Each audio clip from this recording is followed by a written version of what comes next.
Today we have to talk about Lok Sabha. So today we have to talk about Lok Sabha. And in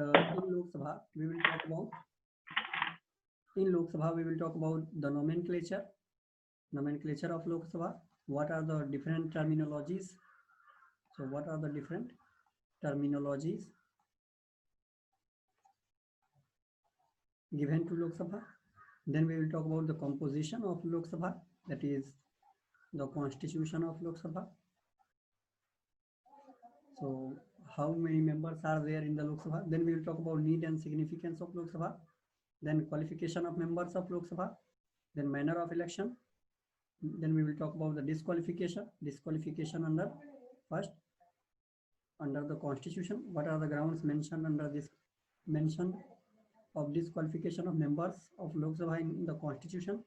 Then under Representatives of People's Act 1951, what are the grounds of disqualification mentioned in Representatives of the People's Act 1951? And then we will talk about what are the grounds of disqualification under anti-defection law, that is Schedule 10. Anti-defection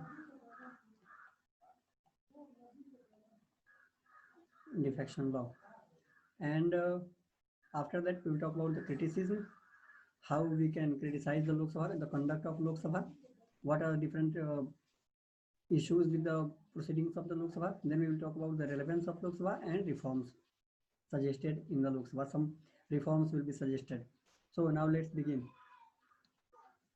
Let's begin with the Lok Sabha. So we have to talk about Lok Sabha. So first we have to talk about the nomenclature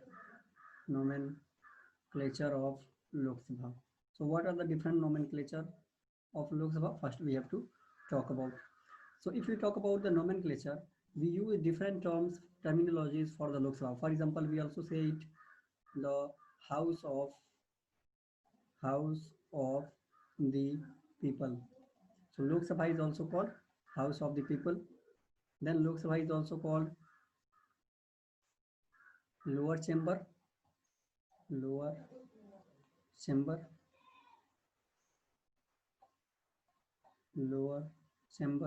Then Lok Sabha is also called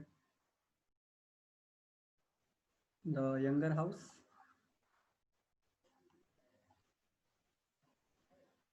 It is also called the popular chamber of Parliament. Popular chamber. So Lok Sabha is also known as popular chamber of Parliament. So these are the different terminologies that are associated with the Lok Sabha. Why it is called House of the People or why it is called the popular chamber of Parliament, we will talk about that. But first let me enumerate it. Then we have to talk about the composition of Lok Sabha. Composition of Lok Sabha. So what does Lok Sabha comprises of?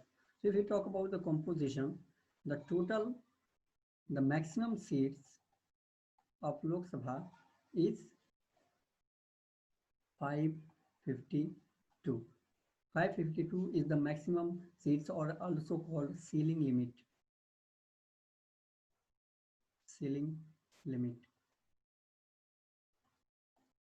Or ceiling number. Limit or number. So what is the ceiling number or what is the ceiling limit of membership of the Lok Sabha? It is 552. But at present, if you talk about, at present there are 545 seats at present. So the current strength of Lok Sabha is 545. Current strength, though it is 552 the maximum strength, but at the current strength is 545. Current strength. This ceiling limit can be extended by doing amendment in the constitution by the Parliament. So Parliament, by amending the constitution, can extend this ceiling. And this ceiling limit has been extended many times in the Lok Sabha, and the recent was in 2000. In 2000, the Parliament, by an amendment, fixed 552 seats as the maximum limit of the Lok Sabha, maximum seats, maximum strength of the Lok Sabha. This ceiling limit will expire in 2026. So in 2026, this ceiling limit may be extended by the parliament if parliament feels that yes, we need to we require to extend the maximum membership of or maximum strength of the Lok Sabha. For example, if you have noticed, the parliament is being renovated. The parliament building is being renovated so that it can house more number of parliamentarians. So it is being renovated, it is being extended. The seats in the parliament are being, you can say, increased so that it can house more than some more members also, because in 2026 we are going to increase the maximum strength. So obviously we require to have a bigger building, or we require to have more number of seats in the parliament. So this is the reason why parliament building is being renovated at this time, at present, so that it can house more members. So this is the thing. I hope you are understanding. So now, what is the composition? The composition is that till 2026, the ceiling limit or the maximum strength of the Lok Sabha will be 552. This is called the ceiling limit or the ceiling numbers. And then, but at present, if you talk about, at present there are 545 members, out of these 545 members, 530 are elected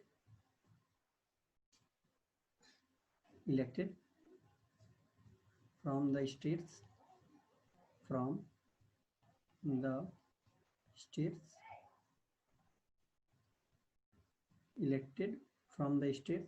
then 2 are nominated. And who are these 2 members nominated in the Lok Sabha? Tell me, who are these 2 members nominated in the Lok Sabha? Nominated by the president in the Lok Sabha?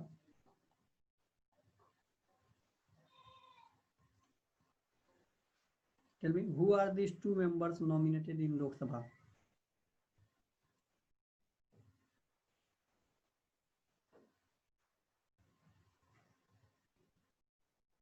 And the rest 13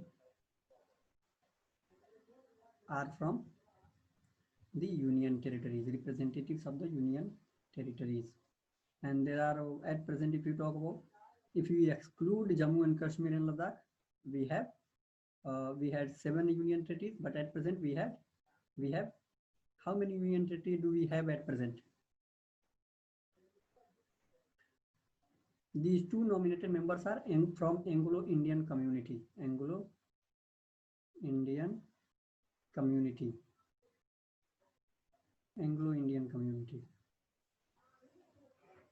We know that the Constitution provides representation, tries to provide representation to all the sections of society, every religion, every caste, every community, every sections of society, Indian society. Okay, so to ensure the representation of Anglo-Indian community, who are these Anglo-Indian members? The people of English origin who remained in India, who made India their home and their home country. They did not left when Britishers left the country. So these people are called Anglo-Indian. Okay, and these people are also ensured, you can say, representation in Lok Sabha. If president feels that the Anglo-Indian community has not been represented adequately in Lok Sabha, then president can nominate 2 members from the Anglo-Indian community to the Lok Sabha. So this is the situation, but it is not binding on the president to nominate. President may or may not nominate. If he feels, it is a discretionary power of the president, so that if he feels that the Anglo-Indian community has not been represented in Lok Sabha adequately, then he may nominate from the Anglo-Indian community. Recently, there was a dispute. Government is saying that we don't need to have this provision. Okay, so that government has not nominated the members to the Lok Sabha. So there was an issue related to this. Now there are other 13 seats in the Lok Sabha out of these 532 that are the representatives of union territory. So 13 members are from representatives of the union territories. For example, from Delhi there are 7 Lok Sabha seats and 1 each from other union territories. 1 each from other union territory like Puducherry, like Damandiv, like other. So there is 1 seat from others, while there are 7 seats from Union Territory of Delhi. So this is the thing that you have to remember in the composition. One more thing that you have to remember in the composition is that I told you that the total strength of Lok Sabha, total strength of Lok Sabha is 552. This is also called ceiling limit. This is a ceiling number till 2026, and in 2026 government is going to certainly increase the number of membership in the Lok Sabha, and this is the reason that why the parliament building is being renovated. Then out of this 552, the constitution provides that 530 shall be from the states, shall be directly representatives of the states, that is shall be elected by the people or residents of the states, domiciles of the states, from the states representatives from the states.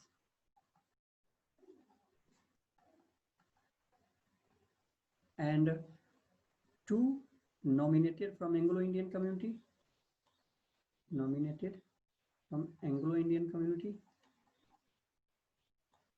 by the president, and rest 20 seats will be from union territories.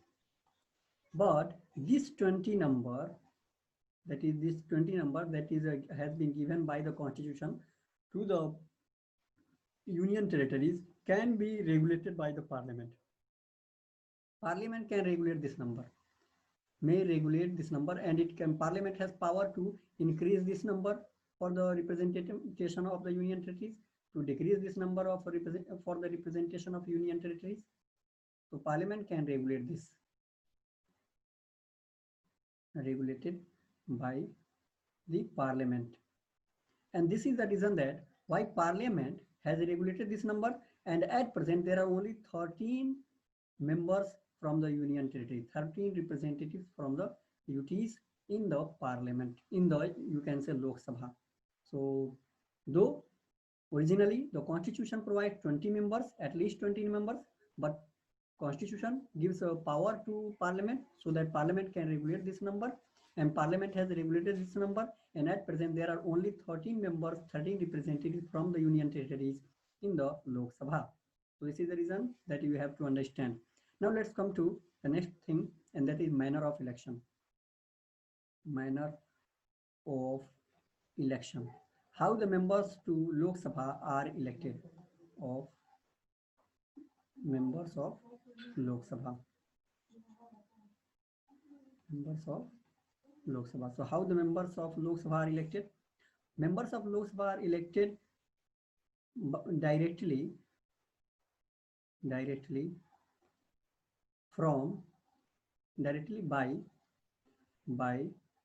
the people, and people are, you can say delimited in constituencies,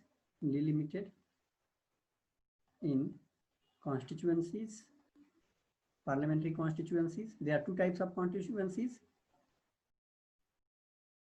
There are parliamentary constituencies for Lok Sabha, parliamentary constituencies, and there are state constituencies or legislative constituencies. State constituencies or legislative constituencies, we can say legislative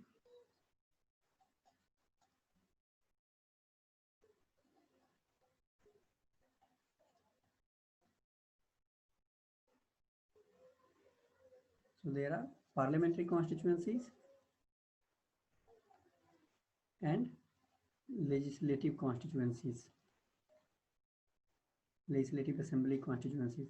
Parliamentary constituencies includes constituency for Lok Sabha and Rajya Sabha, while You can say state legislative constituencies include legislative constituency for legislative assembly and legislative council. So these are the things that we have to remember. So legislative assembly and legislative council, while parliamentary constituencies include for Lok Sabha, constituency for Lok Sabha and constituency for Rajya Sabha. But how the seats are, you know that there are 530 seats, 530 seats given to Lok Sabha, given to states to be represented in Lok Sabha, and 20 seats given to the, you can say, union territories to be represented in Lok Sabha. So how these 550 members, 550, if we exclude 2 nominated Anglo-Indians, so if we exclude nominated Indians, except nominated members, so how these 550 seats are, you can say, divided or allocated to different states. For this purpose, a delimitation commission is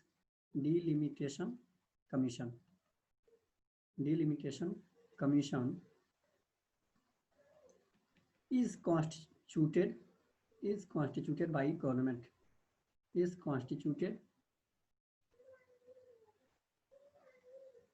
by the government at some intervals. It is not that every 5 year delimitation commission is constituted. Government may or may not constitute a delimitation commission. So government constitutes delimitation commission at regular intervals to allocate these seats to different states. Okay, so this is the thing by the government. So this delimitation commission, you can say, gives the suggestions how these 550 seats that are to be directly elected should be allocated to different states. And this delimitation commission decides the boundaries of Lok Sabha constituencies, legislative assembly constituencies, and all these things. So there is one central delimitation commission, one is the state delimitation commission. Central delimitation commission decides the boundary, constituent boundary of, you can say, Lok Sabha constituencies, and the state delimitation commission decides the constituent boundary of legislative assembly constituencies. So this is the thing that we have to remember. Unlike Rajya Sabha, in Rajya Sabha the seats are allocated as per the Schedule 4. Schedule 4 talks about the representation of states in the Lok Sabha, allocation of seats to the states in the Rajya Sabha, while delimitation commission provides allocation of seats and distribution of seats, or you can say representation of states in the Lok Sabha, and the delimitation of boundaries of, you can say, parliamentary constituency. So this is the thing that you have to remember. Now let's talk about what I was telling, that manner of election of Lok Sabha MPs. So how Lok Sabha members of parliament to Lok Sabha are elected in the Lok Sabha. So they are elected directly by the people, okay, from the delimited constituencies, and this on the based on universal adult franchise, universal adult franchise.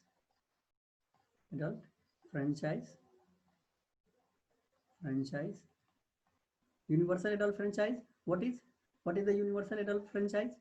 Every adult citizen of the country is eligible to vote.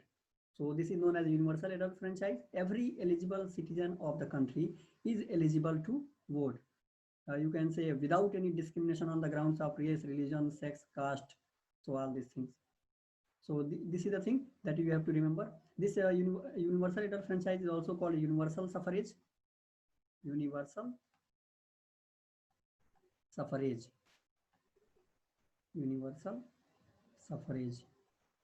So based on universal suffrage, the members to parliament, members to Lok Sabha are directly elected by the people of the, you can say, constituencies, parliamentary constituency. So this is the manner of election that we have to remember.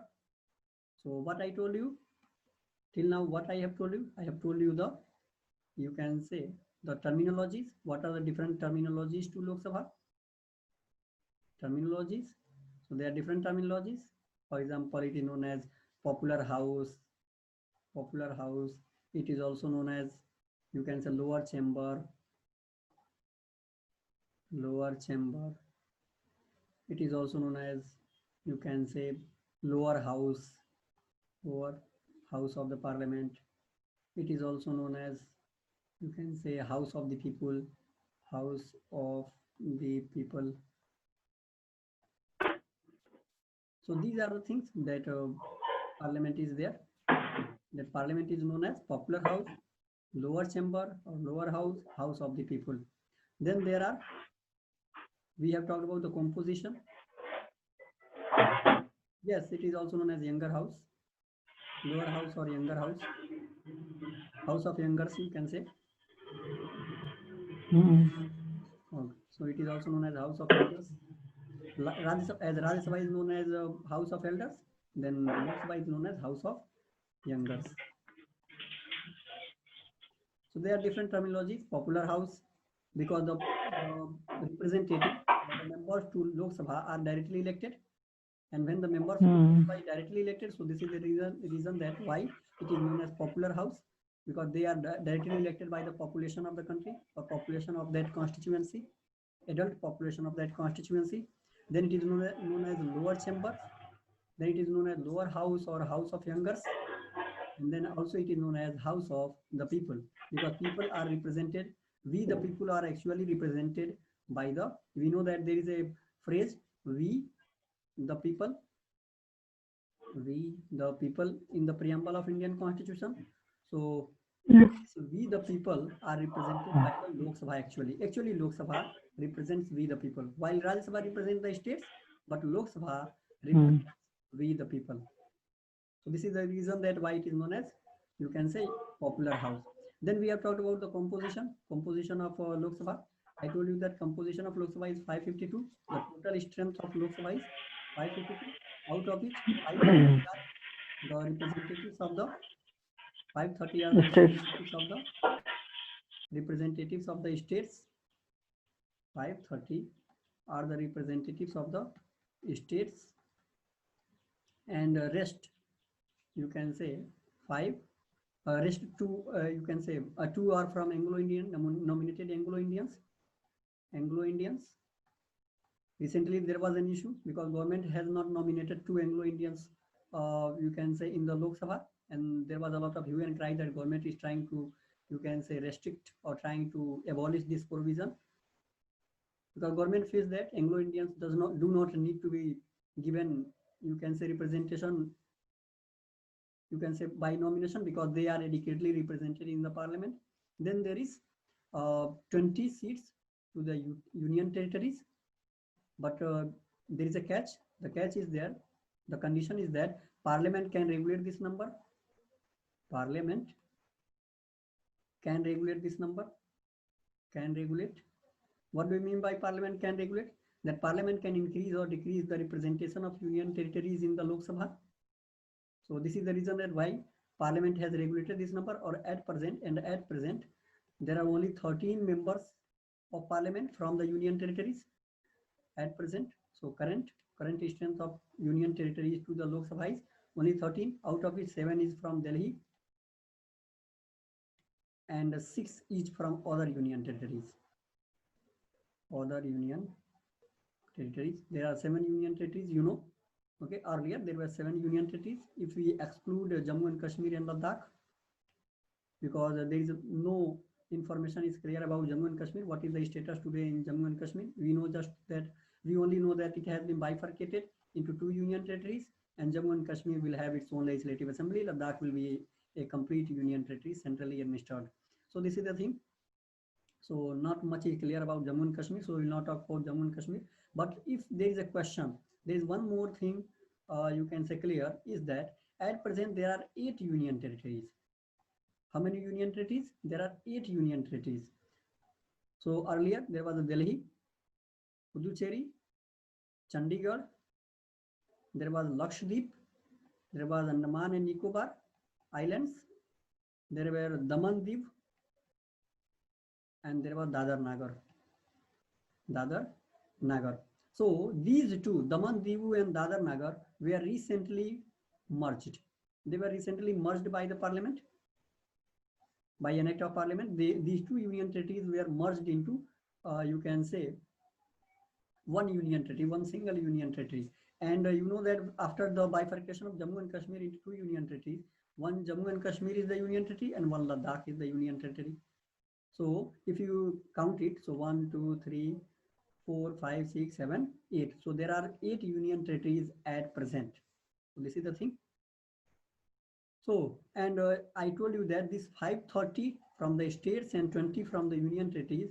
So to how these 550 members should be allocated to different states and union territories is decided by the Delimitation Commission. So Delimitation Commission, you can say, organizes the whole country, whole territory of the country into 550, you can say, parliamentary constituency, Lok Sabha constituencies. And this distribution of 550 seats from the Lok Sabha, 550 seats from the Lok Sabha to different states and union territories is the function of Delimitation Commission. What should be the boundary of every parliamentary constituency? How many members? How many population? How much population will be there in each constituency? So this is the thing. Now let's come to the next thing. The next thing that we have to talk about is, after composition, the qualification of members of Lok Sabha. So the qualification. So we have talked about in general a lot of things about the qualification, but I am going to repeat just for the sake of convenience. I am going to repeat in very quick succession. So qualification has been mentioned in, you can say, the Constitution. The Constitution mentions the qualification of members of Lok Sabha. It said he shall be a citizen of India, shall be a citizen of India, the universal qualification, citizen of India. So Constitution mentions the qualification. First, shall be a citizen of India. Second, not less than 25 years of age. In case of Rajya Sabha, it is 30 years, while in case of Lok Sabha, it is 25 years. And this is the reason that Rajya Sabha is known as House of Elders and Lok Sabha is known as House of Youngers. So not less than 25 years of age. 25 years of age. So the contestant shall not be less than 25 years of age. This is the second. And third, should not be disqualified, shall not hold any office of profit, shall not hold any office of profit, So no contestant, if he holds any office of profit and if he acquires the membership of the Lok Sabha, then he or she shall be disqualified. And the fourth is, shall not be subject to disqualification,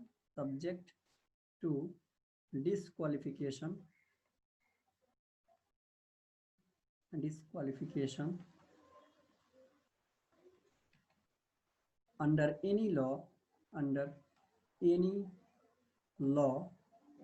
passed by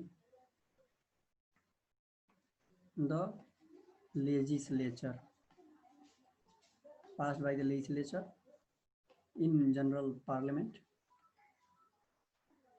So this is the thing. These are the four grounds or four qualifications mentioned in the Constitution, that the contestant shall be a citizen of India, shall not be less than 25 years of age, shall not hold any office of profit. We have had a great discussion on office of profit, so I'm not going to repeat it again. Go in the last lecture and you can find what do we mean by office of profit. And then shall not be subject to disqualification. This office of profit lecture is also available on my YouTube channel. So YouTube IAS Kendra. So you can go there and watch this. So this is the thing, that shall not be able to shall not hold any office of profit. Then shall not be subject to disqualification under any other law or any law passed by the legislature or parliament. Like shall not be you can say disqualified under Representatives of People's Act 1951. Shall not be subject to disqualification under Civil Rights Act or SC/ST Atrocity, Prevention of Atrocities and Protection of Rights Act 1989. Then there are other laws that provide grounds of disqualification. Even Constitution also provide grounds of disqualification. So these are the things that you have to remember, that not only a contestant shall be qualified enough to contest the election and to become the member of Lok Sabha, even he or she shall not be subject to disqualification under any other law passed by the parliament. So this is the thing that you have to remember. So this is about qualification and disqualification. Now next thing is about disqualification. How members of parliament can be disqualified, especially in a particular Lok Sabha. How the members of Lok Sabha can be disqualified. So if you talk about disqualification, we have had a great discussion on disqualification also. So you can go in last lecture and you can see what are the grounds of disqualification, because those grounds are you can say general, or you can say applicable to all, whether Lok Sabha, Rajya Sabha, parliamentary, you can say legislative assembly, legislative councils. So these things are there for any membership of legislature. So if you talk about the disqualification, the grounds of disqualification are mentioned under the Constitution. For example, Constitution mentions that he shall not be, you can say, if there is a change in citizenship, okay, if he holds office of profit or she holds office of profit, if the member is liable to be disqualified under any law. So under Constitution, under Representatives of People's Act 1951, and under Schedule 10, that is anti-defection law. That is anti-defection law 1985. So if you talk about the disqualification, the grounds of disqualification have been mentioned in the Constitution. Constitution mentions 3 grounds of disqualification. First, change in nature of citizenship. Second, office of profit. And third, disqualification under any other law passed by the parliament. Representatives of the People's Act, it talks about adjudged insolvent. He or she, the member shall not be adjudged insolvent, shall not give a false affidavit at the time of filing the nomination. And there are other grounds like shall not be, you can say, insolvent and adjudged insolvent and adjudged unsound mind, shall not be unsound mind, and other Section 8 Clause 3. So these things are there, and then Schedule 10 is there, that is a party hobbing, poaching, and all these things. To prevent party hobbing, poaching, and you can say horse trading, this anti-defection law is there. So we have dealt with all these provisions in great detail in our lectures to Rajya Sabha. So this is the thing why I am not going into detail, because we have dealt it in great detail. Now let's come to the next thing. The next thing that we have to talk about the Lok Sabha is the criticism of Lok Sabha, or the need and significance of Lok Sabha. The need and significance of Lok Sabha. So what is the need and what is the significance of Lok Sabha? Need and significance. Need and significance of Lok Sabha. So what is the need of Lok Sabha, or what is the significance of Lok Sabha? So first need is that it is the popular house. It is the popular house of the parliament. Popular house of parliament. What do you mean by popular house of parliament? The popular house means that the members of parliament to Lok Sabha represent we the people. That is the source of power for the constitution. So these members of parliament represent we the people, which are the source of power, which were the source of power for the constitution. So constitution derived this power from we the people. So source of power for the constitution. And why these members of parliament represent we the people? Because these members of parliament to Lok Sabha especially are directly elected by we the people, we the people, based on the basis of universal adult franchise, universal adult franchise. And this is the reason that why these people are known as representatives of the popular house or populace of the country, or representative of we the people, or this house is known as popular house of parliament. So adult franchise, franchise, franchise means right to vote, franchise, or suffrage, suffrage, or it is known as vote, voting right, or right to vote, to vote. This is the thing that we have to remember, that first need is that to represent. So the first function or first need of the Lok Sabha is that it is the popular house of the parliament, and being popular house, being the popular house, the MPs or members of parliament to Lok Sabha, they represent we the people, because this we the people are the source of power for the constitution. We are the source of power for the constitution, and our source of power for the constitution, because constitution derives its power from you can say we the people. And then these members of parliament to Lok Sabha, they are directly elected by the people, we the people, on the basis of universal adult franchise or suffrage. And this is the reason that this house is known as, this house that houses that contains or that consists of the members of parliament directly elected by people is known as popular house. So this is the thing that we have to remember. Now let's come to the next thing. Next need, the next need of parliament is that, next need of parliament is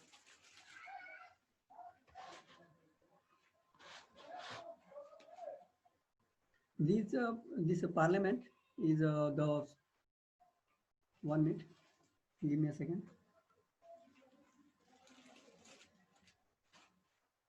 Okay, sorry. So what is the next significance of parliament, or sorry, significance of Lok Sabha? Pardon, significance of Lok Sabha. The next significance of Lok Sabha is that it regulates the executive. It regulates the executive. How does the Lok Sabha regulate executive?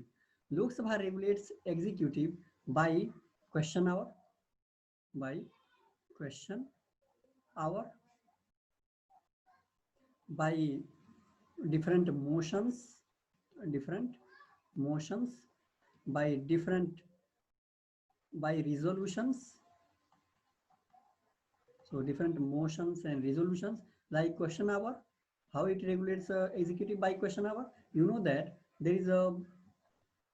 there are different hours mentioned in the rules of procedure for the parliament, and one is question hour. Question hour is between 12 to you can say, sorry, 11 to the first hour of the parliament is a question hour. So from 11 to 11 a.m. to 12 in noon is the question hour. And in this question hour, parliamentarians, the members of Lok Sabha, especially the members of Lok Sabha, can ask questions to the executive, because you know that in India, executives are held responsible, are accountable to the Lok Sabha. So executives, especially Council of Ministers, headed by the Prime Minister. Prime Minister is accountable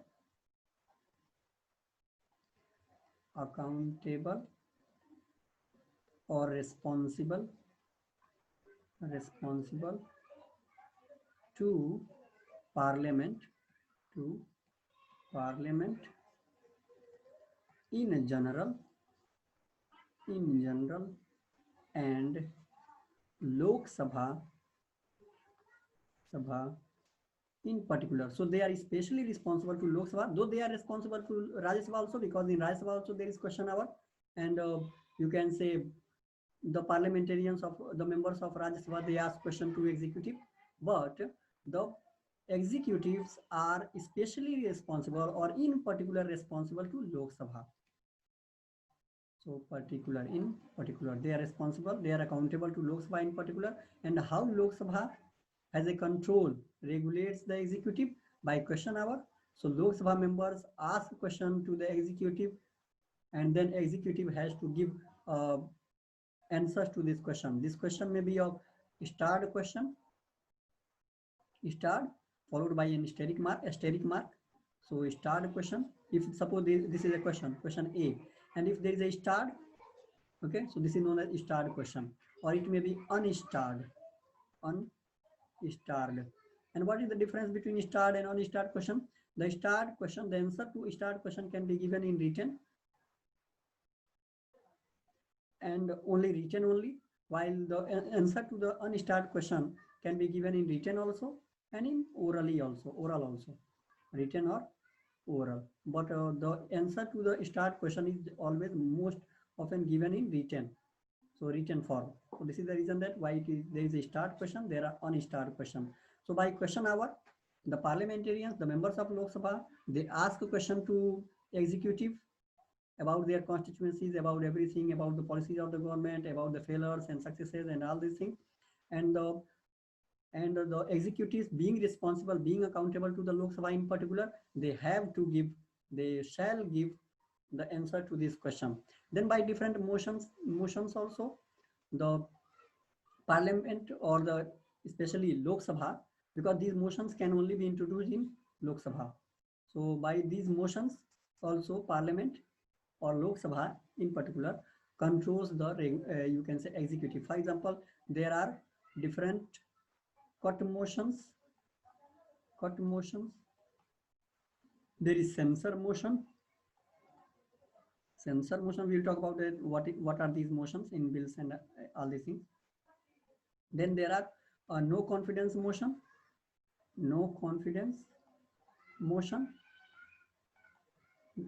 and there are confidence motion, no confidence motion. So all these are the tools by which the Lok Sabha regulates the executive. So confidence motion, no confidence motion. So all these things are there that you have to remember. By different resolutions, like resolution for appointment, you know that there are some posts that can be that though they are appointed by the by the president, but their appointment is, you can say, resolved, or you can say accepted by the parliament, has to be accepted by the parliament. There is a resolution for removal. You know that CAG, you know that chairman of UPSC and the chairman of you can say Central Information Commission and all these people, they have to be appointed by the they can be removed. The CBC chairman of CBC and the CAG and all these people, important independent authorities, the chairpersons of important independent authorities have to be removed by the parliament. So their removal resolution is placed in the Lok Sabha. So by this also the government, the parliament or Lok Sabha in particular regulates the executive. So this is the thing why Lok Sabha regulates the executive, is that in India, executives, in India we have the cabinet system of government, cabinet system of government, cabinet system of government. This is also called a parliamentary system of government, parliamentary system,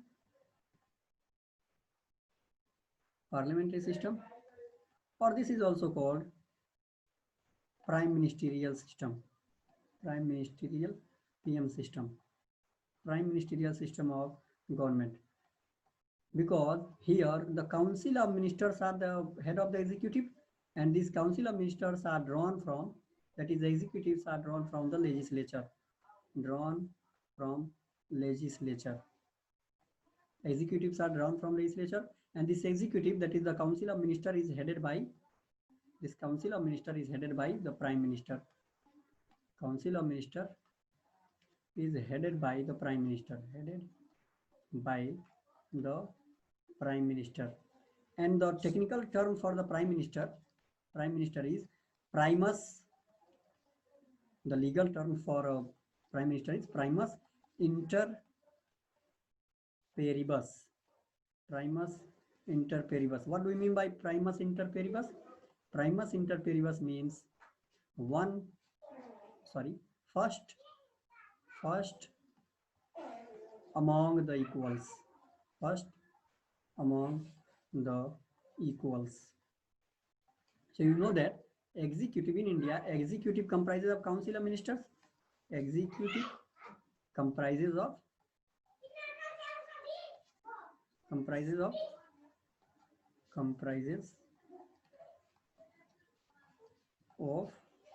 council of ministers. Whenever we talk about the executive, though president is also the part of executive, okay, but president is just a in India nominal head, de jure head.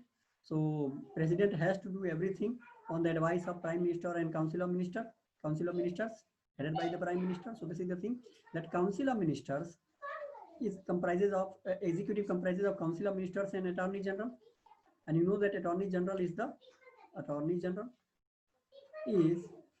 appointee of the government, that is the council of ministers, and he is given the rank of a cabinet minister, and he is the law officer, you can say biggest law officer or greatest law officer of the government of India. So this is the thing that we have to remember, that council of minister is executive comprised of council of minister, and this council of minister is headed by the prime minister. So prime minister is also one of the minister. Prime minister is nothing more than one of the minister. Prime minister is also one of the minister, one among the equals. So all the ministers are equal. All the members of council of ministers, they are equal, and one among them is the prime minister. But prime minister heads the council of ministers. So this is the reason why it is known as prime minister is known as primus inter paribus, first among the equals. So he is also equal to the other minister, but he is first among these equals. So this is the thing that we have to remember, that prime minister, the technical term, the legal term for prime minister is primus inter paribus, first among the equals, and the council of minister is headed by the prime minister. Okay, so this is the thing that we have to remember. Now I was telling about that I was telling that the executives are accountable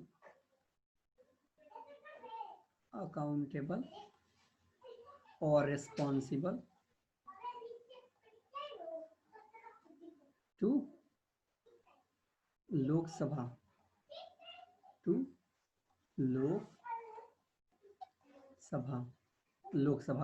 So executives are accountable. They are drawn from the legislature.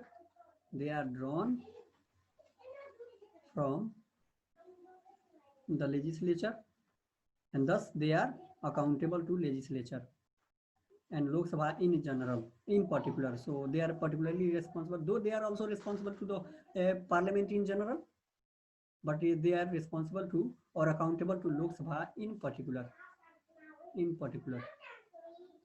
And how this responsibility or accountability is maintained? So there is a, you can say, different. So this accountability is maintained or ensured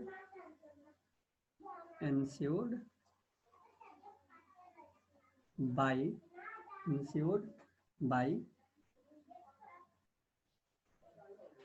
different legislative instruments.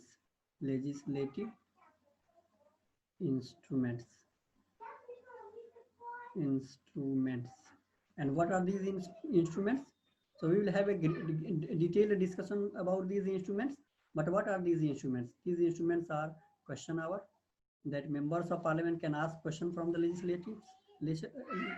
from the executives. So by question hour, by, you can say, different motions,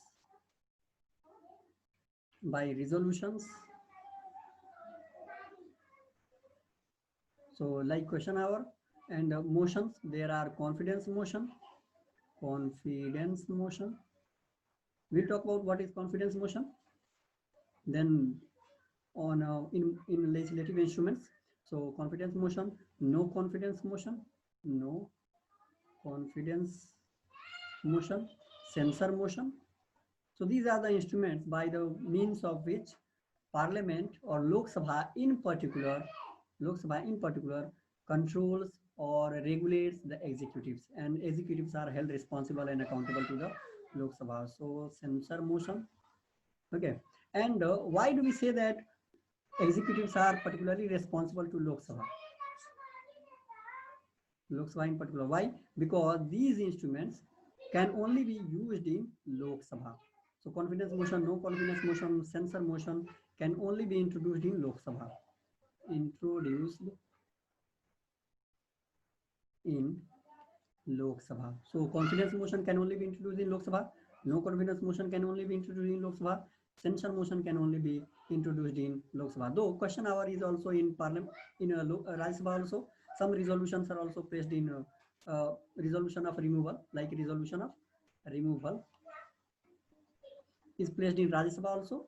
But these confidence motion, no confidence motion, censure motion, cut motions, okay, there are cut motions also.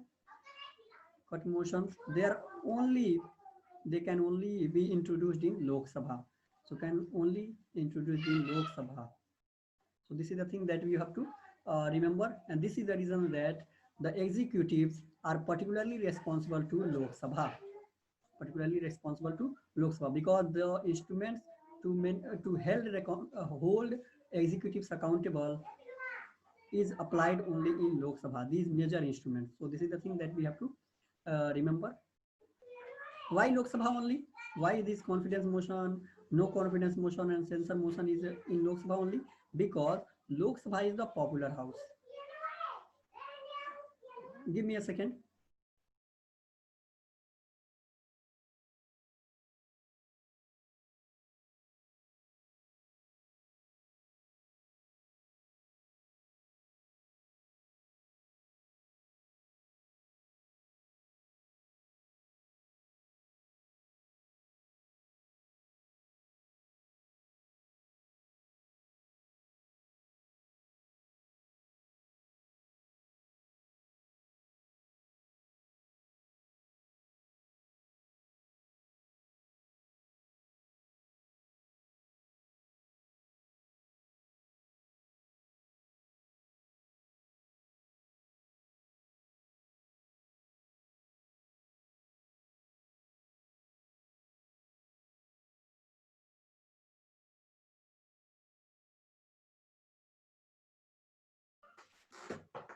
Okay, sorry.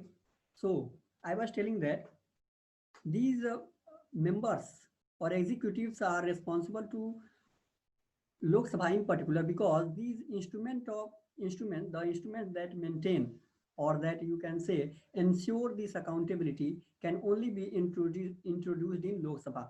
But why these instruments such as the confidence motion, no confidence motion, and censor motion and cut motions that ensures this accountability shall be introduced in Lok Sabha only? Why? So let me give you the reason. The reason is that you know that the members of Lok Sabha are directly elected. Lok Sabha is the popular house. Lok Sabha is popular house. Popular house. And being Lok Sabha the popular house, the members are directly elected by the people. Directly elected by we the people. We the people. And this is the reason that government is formed. Any party can form the government. The party that forms the government, the party or coalition or alliance, if no single party has got a majority of seats. So alliance that forms the government,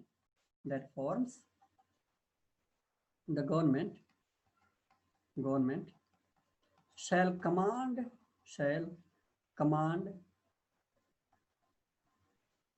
majority in Lok Sabha. Whether it is a majority in Rajya Sabha or not does not matter, but it shall have to command majority in Lok Sabha. Okay, so and what type of majority? Absolute majority, more than 50% of the seats. Absolute majority, because government is formed by commanding absolute majority in Lok Sabha. It does not matter whether you are in majority in a Rajya Sabha or not, but you shall have to be in majority in a Lok Sabha. So the government, the party or the coalition or the alliance that forms the government shall have to command absolute majority in Lok Sabha. And Lok Sabha being why? Because Lok Sabha is the popular house and the members of Lok Sabha are directly elected by we the people. And being directly elected by we the people, this is the reason that these members of Lok Sabha, members of Lok Sabha are direct representative of the people, direct representative of the people. And this is the reason that why the executives are held responsible in particular to Lok Sabha. Executives are held responsible to Lok Sabha. And there should be absolute majority or majority. Government always should command majority in the Lok Sabha. And this is the reason that the confidence motion, no confidence motion, and censure motion all are, you can say, introduced in Lok Sabha only. This is the thing. I hope you understood this.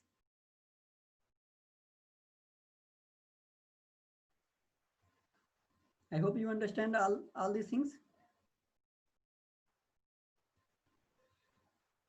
Okay, so let's talk about the next thing. Now let's talk about the what is the criticism of Lok Sabha. Why Lok Sabha is criticized? So criticism of Lok Sabha. Criticism.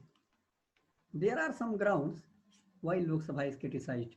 You know that originally Constitution provided that nearly at every 1 million population, 1 million population,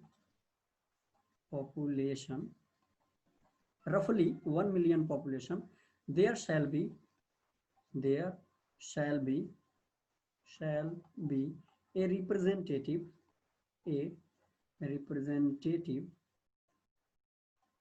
in parliament, in Lok Sabha especially. So at roughly 1 million population, there shall be a representative in Lok Sabha. And this was the reason that why you know that in Constituent Assembly, what was the population of India at the time of, you can say, independence? Before partition, what was the you can say expected population, or what was the aggregate population of the country?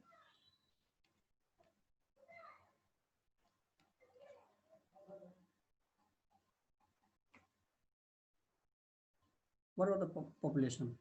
The population was nearly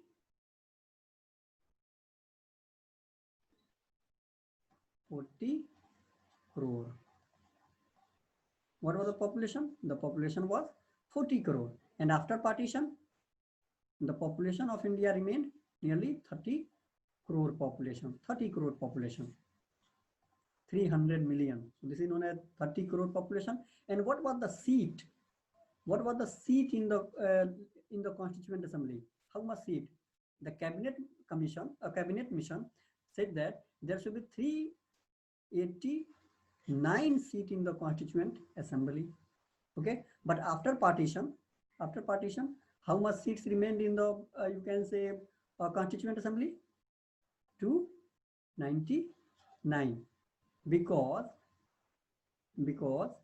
90 seats went to Pakistan, because some reasons went to Pakistan. So this was the reason that 299 seats remained in the, you can say, the Constituent Assembly. If you talk about 30 crore and roughly 300 seats, so there is roughly one member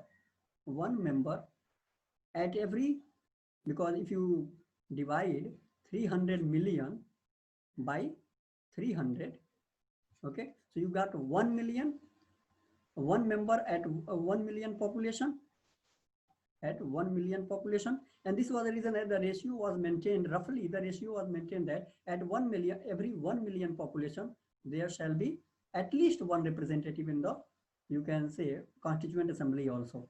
And the same thing was reiterated in the concept of, or in the context of Lok Sabha, that at least there should be, though India is very much populated, very densely populated. At that time also India was the one of the densest populated country in the world at the time of independence also.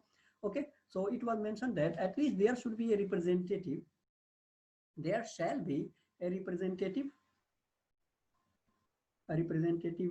at every 1 million population, one representative in parliament at every 1 million population. So let's come to the current position. What is the current position? Current position is that India has nearly 1300 million population. 1300 million population, because you know that our population is 130 crore. 130 crore. And if you talk about roughly at every 1 million population, there should be, you can say there should be at every 1 million population there shall be a representative. So how much representative shall be there in the Lok Sabha? At least 1300. But how much representative do we have at the time? Just 552. 552. This is the biggest flaw, that it is not even, so if you talk about it, is not even half. It means half the population gets unrepresented, goes unrepresented in the Lok Sabha. This is the biggest flaw in our parliamentary system today. That is parliament, that is especially Lok Sabha system today, the lower house system today. That there should be at least, there shall be at least 900 representatives in our parliament. 900 representatives in our, you can say Lok Sabha. At least there shall be 900 representatives, because our population is so huge that our population, most of the population goes unrepresented. Okay, so this is the thing. This is the biggest flaw. This is the biggest flaw in our Lok Sabha system, or you can say parliamentary system, that most of the population goes unrepresented. So as per this, if you you can say divide this by 550, if you divide this, you can 1300 by 550, we can see that there is nearly approximately 2 million, at every 2 million population there is one representative. While Constitution originally said that, our founding fathers thought that there shall be one representative at every 1 million population. Even they ensured in, you can say, this ratio in Constituent Assembly also, and later in, you can say, Parliament also. This was the thing, but this problem is here today. Okay, the next criticism of Lok Sabha is its modus operandi. Its modus operandi of Parliament, Lok Sabha. Modus operandi.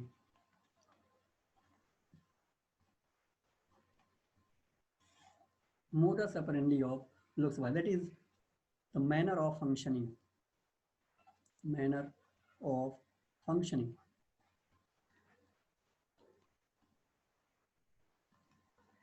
How our Lok Sabha functions? There is a lot of hue and cry. There is a lot of disruptions by the opposition members, sometimes by the, even by the you can say ruling parties. So this is disruption, a lot of disruptions. You can say they even sometimes unparliamentary languages also are used. Unparliamentary languages, parliamentary languages are used in the parliament, in the dais of the parliament, unparliamentary languages. There is unparliamentary, you can say conduct, unparliamentary conduct. Sometimes they start screaming at each other, they start fighting with each other during the sessions. Even sometimes they start you can say shouting, they start abusing each other. And even in some rare cases, like we are witnessing some nowadays, that even they start throwing, you can say papers at each other, they start throwing the chairs, they start breaking the chairs. So these are the things, they unparliamentary conduct. Parliamentary conduct. They don't listen to the speaker, they don't listen to the deputy speaker or chairperson. So these things are there in our Lok Sabha system or parliamentary system. Not only in Lok Sabha, even this can be said to be in Rajya Sabha also. But Rajya Sabha is the House of Elders, and Rajya Sabha is just not so you can say significant from the point of view. But Lok Sabha is very significant, and these things are there. So due to these disruptions, no house is most of the time house is not in order, and no business is conducted. That is, no law is passed, no discussion takes place. The house is not in order, and most of the time the speaker had to adjourn the house. Speaker had to adjourn the house. The speaker resorts to adjourning the house because house is not in the order, and no business can be conducted. No discussion takes place, no voting may take place due to this chaos, due to this disruption, due to this unparliamentary conduct or behavior. So these things are there that we should remember. And what is the major point? The major point is that why there is a lot of disruption, why there is unparliamentary language, why there is unparliamentary conduct. The major thing is that opposition always demands, opposition always demands, let the prime minister speak. Let the prime minister, anyone who is in opposition, any party, any, you can say parliamentary, any party, political party that is in opposition, always ask, let the prime minister speak. The prime minister is speaking nothing, saying nothing about this matter, about that matter. Prime minister speak. For example, the BJP, when it was in opposition, BJP, when it was in opposition since 2004 to 2014, it always accused that you can say Prime Minister Manmohan Singh did not speak. He did not speak on, you can say, when China did some incursions on the border. He did not speak on the when there were cash displayed in the House of the Parliament. So all these things he did not speak. And at the same thing, since 2014 to 2019, Prime Minister Modi is not speaking. So opposition is saying that Prime Minister Modi does not speak in the parliament. I want answers from him. He did not speak on Rafale. He did not speak on, you can say, all other matters like China's incursions, like Pakistan's, you can say, ceasefire violations. So he did not speak.